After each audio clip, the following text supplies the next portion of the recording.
Hey everyone, and welcome.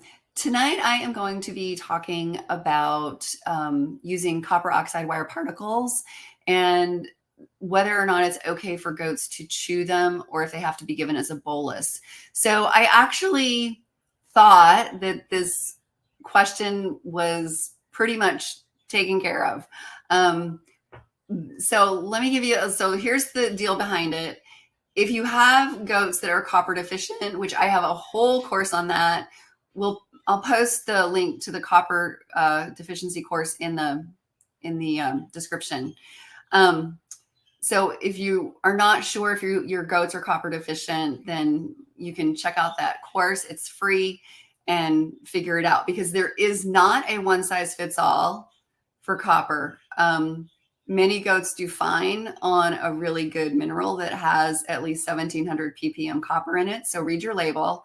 If you have at least 1700 to, a little over 2000 ppm copper, your goats should be doing well.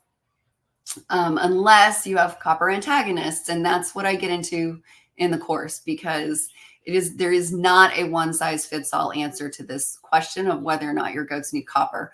So the question that I got from one of my students a couple days ago was about, they're like, so it's okay for the goats to chew copper?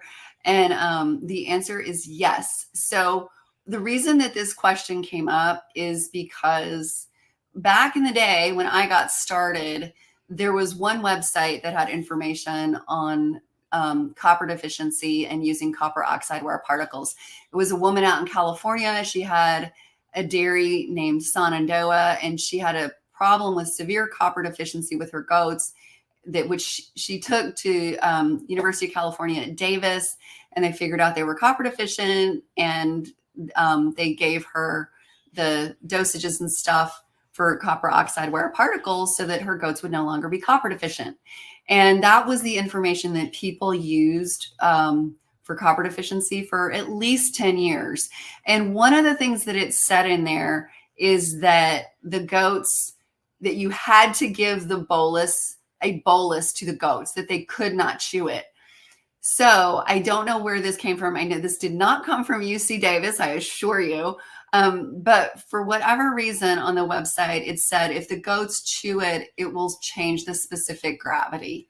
Well, back in the Yahoo groups around, I don't know, 2008 or 10, someone with a science background said, that's impossible. You can't change the specific gravity of anything. And so that part got dropped. But people still kept saying the goats can't chew it. You have to give it as a bolus. And then Dr. Jean, oh gosh, I can't think of her name now. This is horrible. Okay, maybe it'll come to me in a minute. So anyway, I feel so bad. This woman has done like a dozen studies on using copper oxide wire particles for parasite control in goats, for barber pole-worm. Anyway, so she did a study where they gave it to the goats as a bolus, and also where they added it to the feed. And so the goats just ate it as part of their feed. And there was no difference at all in the copper's ability to help with the barber pole-worm. And then there was also a farm, because people were saying, oh, they're going to chew it up and it's going to be small and it's not going to work.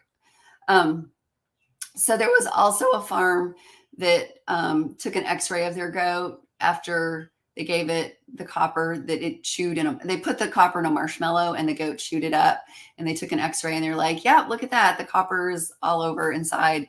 It's still in little pieces. The goats didn't literally chew it up. And so then after hearing that, because if you've ever tried to give a goat a bolus, which is like a giant capsule that you shove down their throat, it's not easy for you. It's not fun for the goat. So if you can just hide it in food, it is so much better for both of you. And so that's what we started doing. And we had a problem with severe copper deficiency, and we initially were doing boluses. We got liver biopsies on our goats. We had mineral panels done on livers so that we knew what effect our minerals were having. Like, and so we knew when the goats were no longer copper deficient. And when we switched to letting the goats chew the copper, there was no difference in what we saw in the levels from the livers, for the mineral panels in the livers. So basically, if a goat dies or if we butcher a goat, I sent in a liver from a stillborn kid once. So a lot of different things to basically just whenever I have a liver from a goat, I can send it in to get it tested. And so we know that it works. Like, our goats do not get copper deficient. Like, it's been well over 10 years now. I want to say probably 14, 15. No, well over 10. Yeah, well over 10 years now that we have been letting the goats chew the copper, and it still works. It works for barber pole. It works for getting their copper levels up. And so the scary thing is that what the student said was that they've seen a lot of people on Facebook that wind up giving their goats a second bolus because they chew the first one. So they think that it's not effective. And that was when I was like, oh my gosh, I got to do a live stream on this. And maybe I should have put this at the very beginning, because if people have the basic knowledge of copper, hopefully they've listened this far. You absolutely should never, ever do that, because if you give your goats, you're double dosing them, and copper can be toxic at high levels. So you should absolutely not do that, because it could be deadly. So if you want to continue bolusing, that's fine.